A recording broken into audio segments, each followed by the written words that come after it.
രാവിലെ തന്നെ ശാരികയും അനീഷുമായിട്ട് ഉടക്കിയിരിക്കുകയാണ്.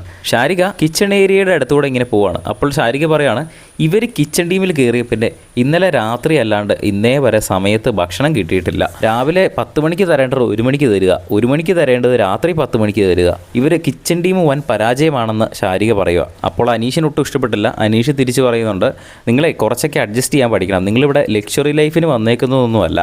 ഇന്നത്തെ ബ്രേക്ക്ഫാസ്റ്റ് ഞങ്ങൾ 10:30 ആകുമ്പോൾ തന്നെ കൃത്യമായിട്ട് തന്നിരിക്കും. ഇവിടെ ആരും സുഖവാസത്തിന് വന്നിരിക്കുന്നതൊന്നും അല്ല എന്ന് അനീഷ് പറയുകയാണ്. അപ്പം ശാരിക തിരിച്ചു പറയുന്നുണ്ട്, പിന്നെ ലക്ഷറി ലൈഫ്, ഷുഗറും പ്രഷറും BP ഉള്ളവർക്ക് പഞ്ചസാരയും ഉപ്പും കൂട്ടിയും കുറച്ചും കൊടുക്കുക, ഇതല്ലേ ലക്ഷറി ലൈഫ്.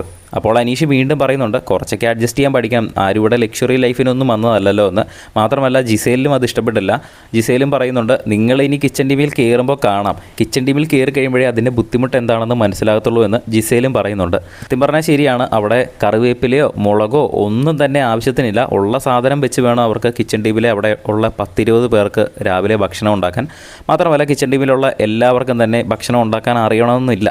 അപ്പോൾ കുറച്ച് താമസമൊക്കെ വന്നേക്കാം. അത് അഡ്ജസ്റ്റ് ചെയ്യുക എന്ന് തന്നെയാണ് ചെയ്യേണ്ടത്. നിങ്ങൾ ഈ ഒരു ചാനൽ ആദ്യമായിട്ടാണ് കാണുന്നതെങ്കിൽ ചാനൽ ഒന്ന് സബ്സ്ക്രൈബ് ചെയ്യണേ. വീഡിയോ ഇഷ്ടപ്പെട്ടാൽ ഒന്ന് ലൈക്ക് ചെയ്യുക.